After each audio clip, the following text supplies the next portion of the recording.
All right. So firstly, Shaina, thank you so much for joining us. Thank you. And I must admit one thing, that for me, it's always a matter of delight to listen to you, to hear your journey, hear your conversation. So when the team decided that I get a chance to moderate this, I said, hey, I'm going to jump in, and I'm also going to add on my 6 yards of power to match the 6 yards of power that Shaina brings in. Absolutely, because it's the only thing that symbolizes India. Sadly, we wait for a Jemima Khan, a Sherry Blair, Liz Hurley to wear a sari and say, wow, that belongs to us. But it's right here, so I'm glad that you're wearing one. Thank you, Shaina. Now, as we come to this topic, when we're talking about inclusiveness, in terms of leadership per se, I just wanted to quickly share an incident that happened about good 7 years ago when I was hosting an awards in the logistics scenario. Now, there was one award that said Woman Logistics Professional of the Year. And when the recipient actually came on stage to receive the award, she received it, she said thank you, and she just made one comment. Why are we using this word Woman Logistics Professional of the Year? At that time, I thought, hey, you're the only one out here, we can't help it. But this year, we had a very riveting theme for International Women's Day, which is Inspire Inclusion. So it'll take one woman, it'll take two women, it'll take 100 women for it to become normal to say, Logistics Professional of the Year. Which is why I'm going to come to the very first question, Shaina. Why is it more important than ever before right now to talk about women and inclusion and leadership? So firstly, I think we really need to play the equality card. Satguru once met me and he said something very beautiful which stuck in my mind, where he said, don't play the complacency card, play the competency card. And if you really think about it, that one line sums it up. When we view ourselves as competent based on our human talent, based on our ability in leadership roles, based on our sheer competency, I think that's when everyone will take us extremely seriously. When we try to play the complacency card, ये बेचारी है, मेरे साथ अन्याय हुआ है, there has been injustice done to me, I have been such a victim of circumstances, that's when we're falling into a trap. I think the time has come, we have such fantastic role models world over. In India, we have the most exemplary stories, some of which are noticed, some of which go unnoticed. And every time we bring out the stories of a tribal woman who's so successful as a business leader today, I think these are stories that we really need to echo because that's the only way forward. I think that's beautifully shared there, and I guess that's a big takeaway for me as well. Competency over complacency. Shaina, I think it also allows me to, sort of share a quick statistic with everyone, wherein reports suggest that what leaders do or say makes up to 70% difference to whether an individual feels included, whether it's a woman, whether it's a man. So leaders have a very pivotal role to play. Now, in most of the organizations, let's take for a fact that when you have men as the leaders, what is the role that men can play? What is the path that they can pave for women to get that seat at the table? I think just view us at par. The sad part is on every dining table, you have men, and the woman is just like the vase in the center table, but we really want a seat on that table too. So I always say in politics, we don't want to be that vase in the backdrop. We want to be sitting on that center table and deciding. But there are so many role models, like you take a Kamala Harris, for example. Look at how she's broken glass ceilings. You take somebody like Sudha Murthy. I think it's fantastic how she just communicates, being a philanthropist, an author, a chairperson of Infosys, and she has dedicated herself to messaging, which is not limited just to women. It is limited to a segment that is discerning and wanting to espouse role models like them. So I think there are lots of examples that one can cite. These are the two I'd like to. Wow, lovely indeed. And I think because you had already mentioned two examples, I think I'd like to know from your journey as well. You know, you've had a chance to inspire a lot of people out there, but who's that one person, or maybe two people, if I can say, and in case if they were women, who are the ones who made you say, you know what, I'd love to take this path. It's not been taken before, but I'd love to do it because I know I can, and then let me set the tone for the others. Sounds very stereotypical, but I'd have to say my mother, because my mother is a Bora Muslim, Munira Chudasma. She was born in a conservative family. Back in the day, she did her BA, BCom, MA, MCom. So many degrees. And hold on, tomorrow's her 88th birthday.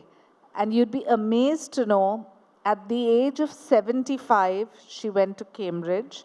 At the age of 78, she went to Harvard.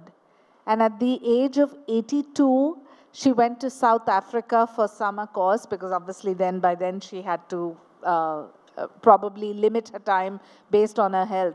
But I think this is the most fantastic story, and she set up the business that I inherited, which was Golden Thimble back in the day, 50 years ago, when fashion was not even considered as mainstream business. And because of her professional background, she was able to scale it, and I was able to take it forward. Shaina, I must admit, I think I'm a little speechless after hearing that. Can we have a special round of applause, ladies and gentlemen? Because the reason I'm saying this is, even Wikipedia will not give me this piece of information, which is why a conversation like this allows us to know more, do more, be more. That also brings me to another analogy, and this is, you know, when I look at the sari per se, I realize a sari is the only piece of garment that does not come with an ML, tag. So sari never asked you to fit in, but it blended with you to make you stand out. And similarly, there are so many women out there who do not just follow a blueprint that's given to them. They look at the blueprint and say, hey, you know what, I'll do it my way. So for them to do it their way, they were also mentored by the right people. They had the right guidance. How important is mentorship right now? Tremendously, because I must share with you, I'm a student of political science and law, and I thought fashion is the biggest dumb bimbo's profession. Having said that, I started my career when I was 18, and I started with draping the sari, didn't realize I have the magic in my hands to drape a sari in all of 10 seconds. So some things you learn on the way, some things just happen by chance, as did in my case. And I really think that, you know, the beauty of our 6-yard sari is that it can make a fat woman look voluptuous and a thin woman look sensuous.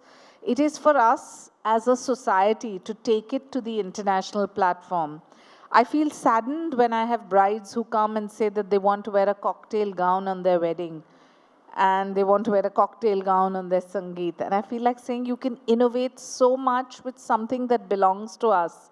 Let's all become torchbearers of this Make in India mission, which empowers artisans, empowers weavers, empowers embroiderers, empowers so many different business fields. And genuinely, I think the sky is the limit. We still need to achieve it.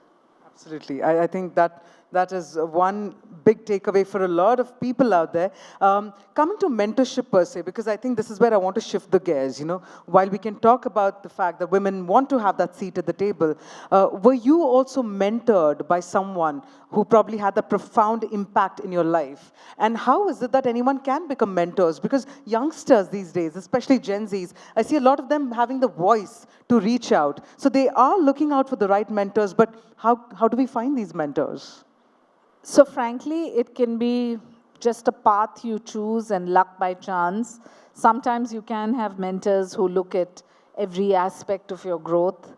But I want to share with you a small story. So the first time I created a collection, because I wasn't from the fashion fraternity, I learned fashion, went to FIT much later. I remember I went to the editor of Society, and back in the days, we didn't have lookbooks. So we used to carry the garment and say, see, this is what I've created. And she kind of dismissed me and said, you know, this is Nana Chudasma's daughter. Do a little piece on her. And that hit me. So sometimes it's a moment like that that also gives you that energy to say, I'll be back and I'll show you what I am. So it could be different challenges that people have at different levels and different spheres. I would only want to say take every challenge head on. I continued to worked really hard. I remember most of my friends were in college and I used to be working then, started young. But as they say, nothing succeeds like success.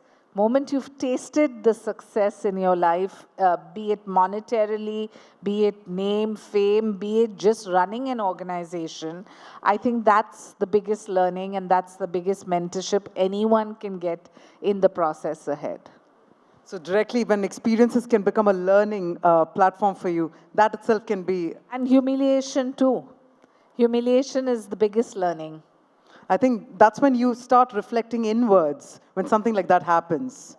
I'm also going to come to another term, because we are talking about inclusive leadership in globalized world. We're looking at the term leadership over here. We've spoken about the fact that, yes, women can get that seat at the table. Yes, men can pave way. Women are also paving way for that matter. But the term leadership, what do you think really makes a true leader? I think the greatest role model is clearly our Prime Minister. And this is not me echoing it as a BJP spokesperson, but you look at him. The man wakes up every day diligently early in the morning, does his meditation, does his yoga, works the whole day, travels the length and breadth of the country, even internationally, without a scar of being jet lagged or trying to suggest that, oh, I've worked so hard. Speech after speech, implementation of projects, implementation of schemes. Hear him year after year, month after month, day after day, no holiday, no downtime, and continues to be diligently hardworking for this nation. I think there's no bigger role model than him. And genuinely having seen, because I've been in politics now 20 years, I joined in 2004 and those were the days of Advani ji and Vajpayee ji. Great, great stalwarts, yes, statesmen, but nobody has the energy and the absolute nationalistic spirit as does Prime Minister Modi. Well, we all reckon to that. We truly, I would say, truth indeed. That being said, Shaina, I think the timer did not start, but I've been very diligent about time. I'm just going to end it up with one last question. Sure. Because again, the focus, while we've been celebrating the amazing leaders this evening, the leadership is already very evident over here. What is that one message that you'd like to share with the leaders, from one leader to the others? Firstly, I'd like to know all these leaders because I'm sure I have so much to learn from all of you all and your stories. And I'm glad that Times Now and ET, The Edge, and the Times Group continues to have interactions like this, because my father, who used to write those banners on Marine Drive, always told us, remember two things in life. One is the busiest man is always free. Second, he said, are you part of the problem or part of the solution? And if you want to be part of a solution, always engage with people who are extremely intelligent around you, because you will learn so much from them. So I believe all these business leaders present here have obviously so much to teach every single one of us. So the process of learning continues and will always be a part of the growth story, be it leadership or just the essence of making yourself a greater human being. So thank you for having me here and wonderful to engage with you. Thank you. Thank you so much, Shaina.